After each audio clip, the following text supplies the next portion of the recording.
दोस्तों, एजुकेशन और टेक्नोलॉजी से रिलेटेड वीडियोस देखने के लिए दिए गए सब्सक्राइब बटन को दबाएं और लेटेस्ट वीडियो नोटिफिकेशन के लिए बेल आइकन बटन को दबाना ना भूलें। दोस्तों, शुरू करेंगे आज हम बैंकिंग ट्रांजैक्शंस को, यानी कोई भी एंट्री जिसके अंदर बैंक अकाउंट इन्वॉल्व होता है उस एंट्री को आप किस तरह से पोस्ट करोगे अपने जर्नल बुक के अंदर, यानी कौन से रूल्स, कौन से रेगुलेशन होंगे जिनका आप इस्तेमाल करोगे उस तरह की एंट्रीज को पोस्ट करने के लिए। तो मैं हूं अजय और मैं स्वागत करता हूं आपका अपने YouTube channel Tech Masters Education में। तो चलिए शुरू करते हैं आज की क्लास।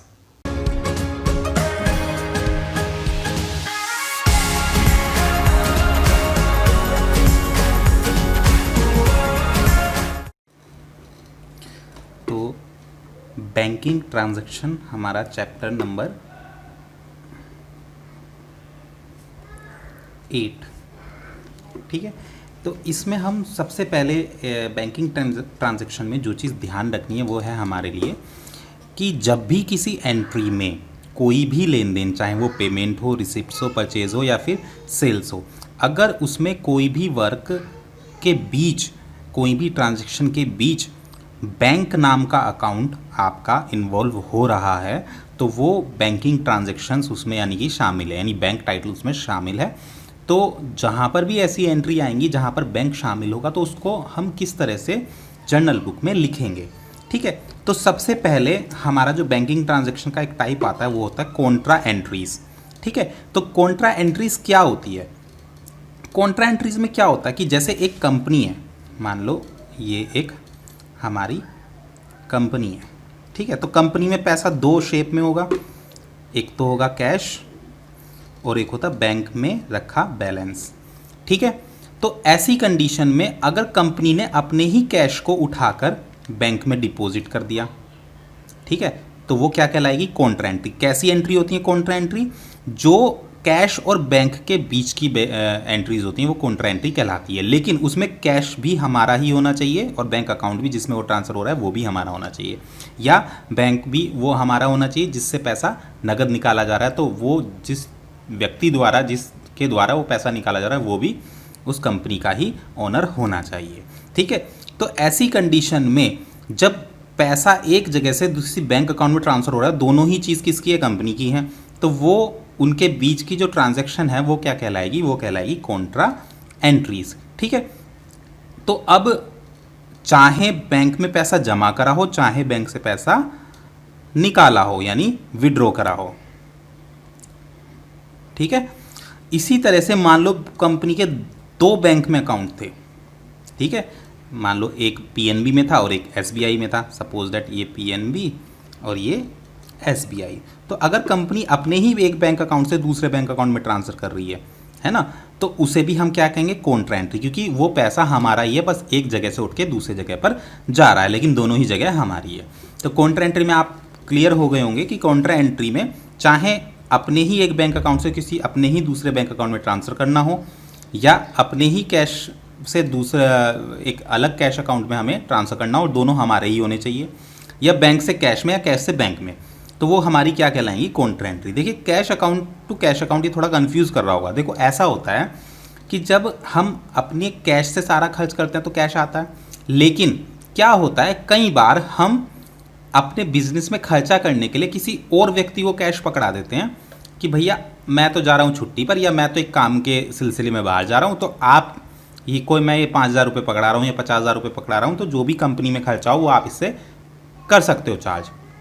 तो ऐसी कंडीशन में आपने अपने पैसे को ट्रांसफ़र कर दिया किसी और के हाथ में, ठीक है।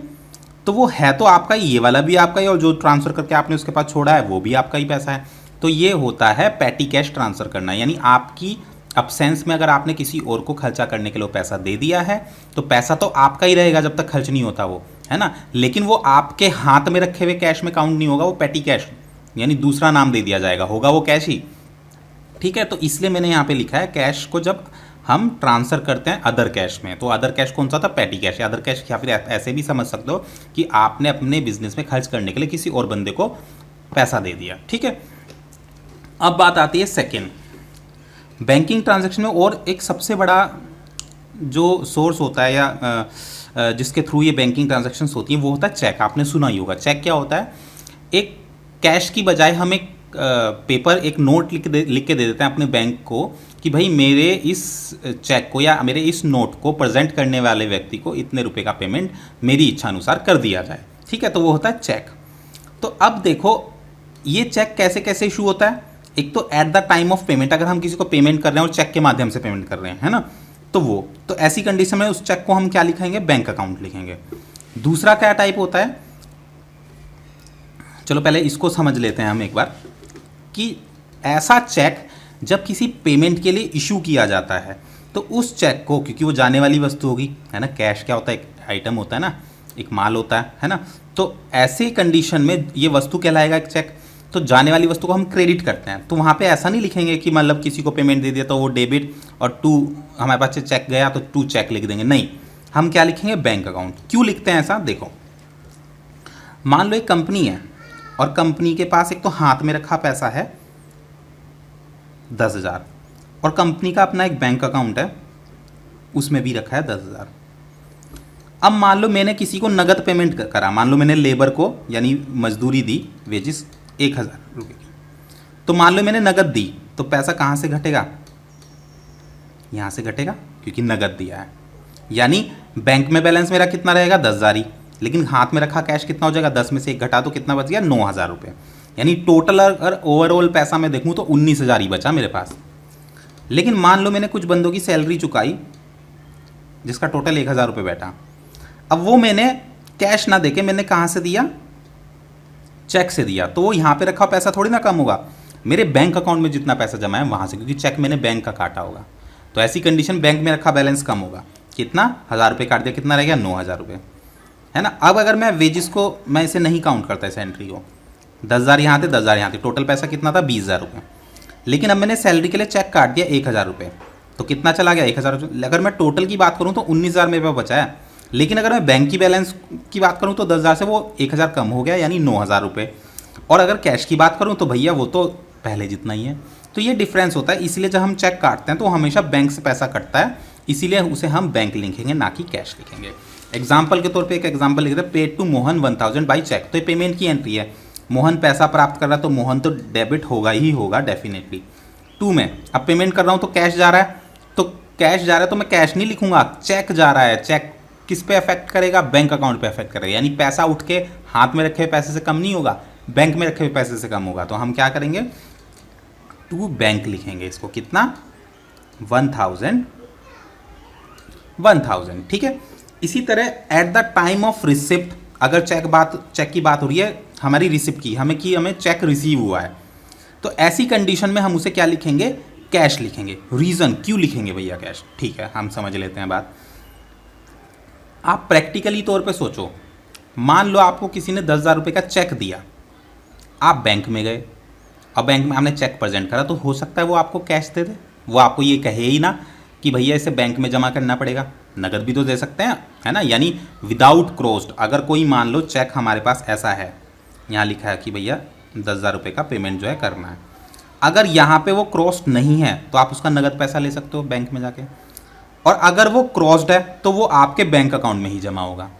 तो यहाँ पे कन्फ्यूज़न है कि इस चेक में अभी क्लियर नहीं, जब भी हमें कोई चेक रिसीव होगा वहाँ क्लियर नहीं है कि वो मेरे बैंक अकाउंट में ही जमा हो सकता है मैं उसे नगद कैश करा लूँ, या हो सकता है मैं किसी थर्ड पार्टी को दे दूँ कि भाई तू अपने अकाउंट में जमा करा ले, से हो सकता है ना। तो यहाँ पे जब तक हमें चेक रिसीव होता है और हमें कंफर्मेशन नहीं है कि वो चेक हमने वाकई में अपने अकाउंट में जमा कराया या नहीं कराया, तो हम उसे कैश नाम से ही रिसीव मानेंगे, क्योंकि वो चेक हमारे पास हाथ में रखे हुए पैसे की तरह काउंट होता है।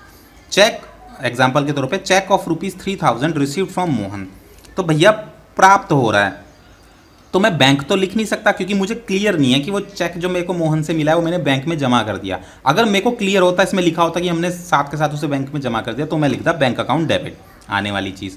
लेकिन नहीं, अभी हमें क्लियर नहीं है, तो हम उसे क्या लिखेंगे, कैश अकाउंट रूल के हिसाब से, ठीक है, ट्रिक के हिसाब से, cash account debit to Mohan, कितना, 3,000, ठीक है।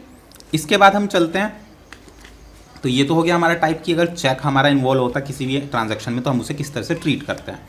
अब एक टर्म आती है डेबिटेड बाय द बैंक, तो इसका सिंपल सा मीनिंग है भैया, बैंक खाते से चार्ज किया गया, यानी जो भी चीज़ के लिए डेबिटेड बाय द बैंक को यूज़ किया जा रहा है तो इसका मतलब उसके लिए वो पैसा हाथ में रखे पैसे से नहीं घटाया गया, बल्कि बैंक में रखे हुए पैसे से घटाया गया है। एग्जाम्पल के तौर पे जैसे bank charges debited by the bank, तो मैं अब खर्चा है, खर्चा पेड करेंगे अगर, तो मैंने लिख दिया bank charges debited to cash, लेकिन इसने क्या कहा डेबिटेड बाय द बैंक, यानी हमारे बैंक अकाउंट से काट लिया गया, तो हमारा बैंक बैलेंस कम हुआ है, तो बैंक हम लिख देंगे यहाँ पर। ठीक है, क्लियर। इसी तरह से क्रेडिटेड बाय द बैंक का मतलब क्या होता है, बैंक द्वारा हमारे खाते में जमा करा गया। जैसे इंटरेस्ट रिसीव होता तो आपको कॉल थोड़ी ना करते हैं बैंक वाले कि आओ भैया और ये लो 50 रुपये का इंटरेस्ट आपको मिला था, नगद ले जाओ, नहीं, तो आपके बैंक में जोड़ देते हैं, बैंक का बैलेंस बढ़ जाता है। तो हमारे बैंक का बैलेंस बढ़ गया, बैंक अकाउंट डेबिट, और किस सोर्स से बढ़ा, इंटरेस्ट से, इंटरेस्ट क्रेडिट जितना भी आपको मिला है वो हम यहाँ पे लिख देंगे। ठीक है, अब थोड़े से एग्जाम्पल्स ले लेते हैं तीनों को, अगर हम देखते हैं। कैश डिपॉजिटेड इनटू बैंक 1000, तो आपको पता ही है एंट्री कैसे हो जाएगी, बैंक में पैसा जमा किया गया तो bank account debit to cash. इसी तरह से आपका चेक इशू टू राम, तो आपको पता है राम अकाउंट डेबिट, क्योंकि चेक इशू किया तो ट्रिक क्या है, बैंक लिखा जाता तो cheque Ram account debit to bank होगा। DD charges debited by the bank 75 rupees, तो डेबिटेड का मतलब होता है चार्ज करना, तो खर्चा है तो खर्चा तो डेबिट होएगा, तो DD charges account debit to cash नहीं होगा, क्योंकि कैश से थोड़ी ना, टू बैंक होगा, क्योंकि बैंक से घटाया गया। ठीक है, तो ये तीनों एंट्री आप अपने आप करके इसको देखेंगे, तो ये टॉपिक हमारा क्लियर हो गया।